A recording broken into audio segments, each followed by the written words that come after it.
We are somewhere, couldn't tell you where, in beautiful Ukraine. And this behind me is sunflowers, and this over here is soybeans.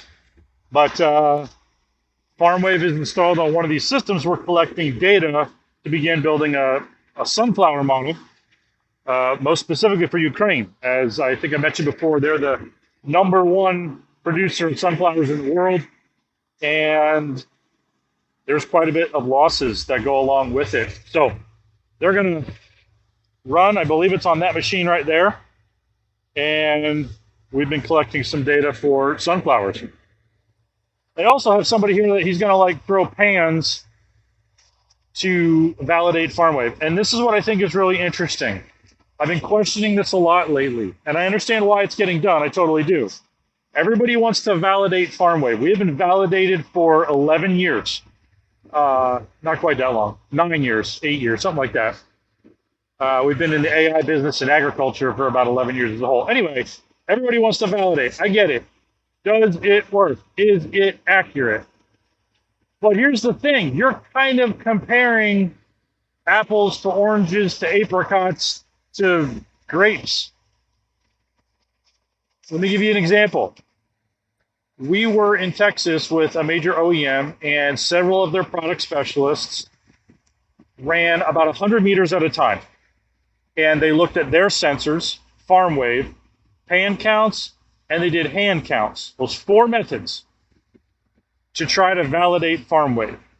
Now, in some ways, they were able to do it with their own sensors by creating loss, like just shutting down the sieves and closing the concaves, things like that, and just throwing a ton of loss out the back. And they're like, yeah, you could see the spike in FarmWave. You saw the visual spike that it was happening. In one instance, they actually said that their own sensors didn't detect it and FarmWave did.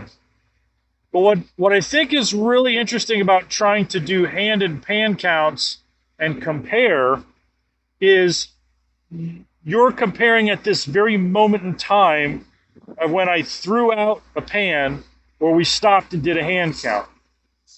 Well, in that single moment in time, yeah, FarmWave might not be as accurate. There could be, I don't know, a piece of material other than grain that came up and blocked the camera. There could be just something that we didn't see a piece of grain that you did then find on the ground or in the pan. And then hand and pan counts kind of include the header, but not always, or it's hard to differentiate. So here's my point. At that one moment in time, you want to prove FarmWave wrong by throwing out pans or doing hand counts. But it's so much more than that one moment in time because conditions change all throughout the day. So how many times can you throw pans or do hand counts? Because we do it over 300 times an acre or hectare. Every 3 seconds, the cameras are going off and taking pictures on the header and the combine. I don't think anybody can throw pans or do hand counts every 3 seconds. You would need an army of people out here doing it. And we already have labor trouble in agriculture. So my point is that method is not scalable. So even if this moment in time, you said, okay, well, I did a hand count or we threw a pan and we counted more grain than FarmWave did. Okay, we're not perfect. I've lost track of how many times we said we are not perfect. We never will be.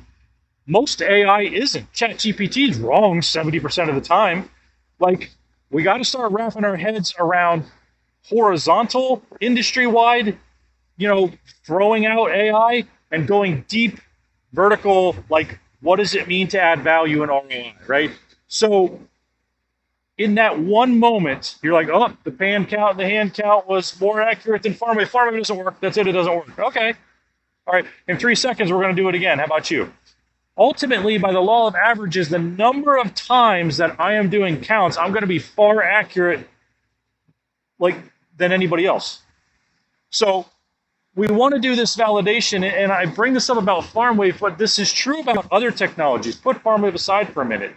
I see this with other AI visual-based autonomy technologies in agriculture, we want to compare it to a manual method that is decades old.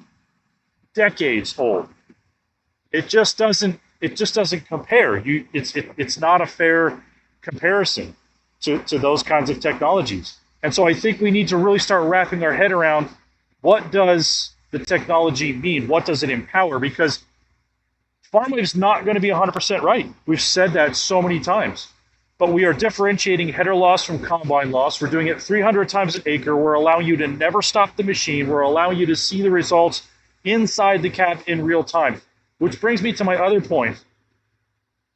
We had a ton of farmers in Canada last year who were buying FarmWave systems for canola, even though we didn't have a canola model yet. We didn't even have a model yet. And they were like, it doesn't matter. I want to help you collect data to help you build the canola model, which we're exceedingly appreciative of. But one guy said, even if you get a model in beta next year, how accurate do you think it would be? And we all know how small canola is, right? Like a mustard seed. It is so tiny. It's the hardest problem we've had to solve for. I was like, if we're 40 to 50% accurate, I'll be happy. This guy laughs and he goes, 40 to 50% is 40 to 50% better than what I have now. I have nothing. He's like, I'm so tired of throwing pans. And if I have just a picture that I could look at without getting out of the cab, that's better. He got it. He gets it. Let's take the AI out. What if we were to just take the AI out of the equation and just put cameras there that are taking pictures every 3 seconds, and you can tap and see those pictures and zoom in and see for yourself the grain on the ground or the grain in flight coming out of the back of the combine? Forget the AI. That is probably, you can do that more often than throwing pans or doing hand counts, right? An actual visual representation. So I kind of want to just stress these technologies, ag tech, these things that are coming out. First of all, ag tech companies, you guys can't just be like, look at our new widget and here's all the things that, it does for you. No.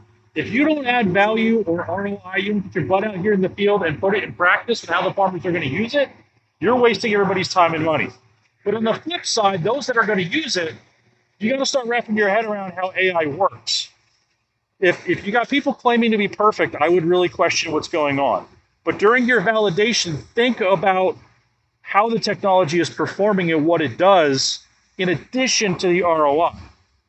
There has to be ROI and value, no doubt. But what's it empowering you to do, right? This is empowering people to not have to stop and get out of the combine. Visual representation in real time in the cab. 300 plus counts per acre or hectare. So I just sort of, I'm on a mission lately to try to get people to wrap their heads around AI, not just these new technologies, and not just FarmWave, with autonomy, with other things, with autonomous tractors and with spraying technologies and planting technologies. What's the force multiplier effect? That's a term we had in the military, right?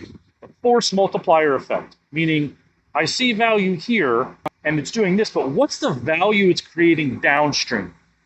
Sometimes we could create another problem downstream that we have to then solve for as well. But what's the value downstream in addition to just X, Y, or Z, right?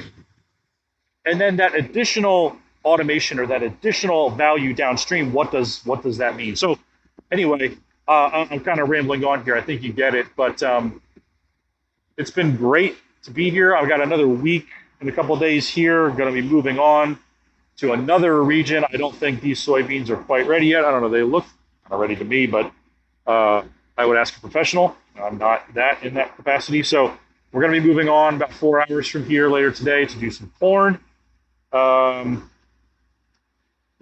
and this is the first time in sunflowers for me. So, okay, from the field, that's it for now.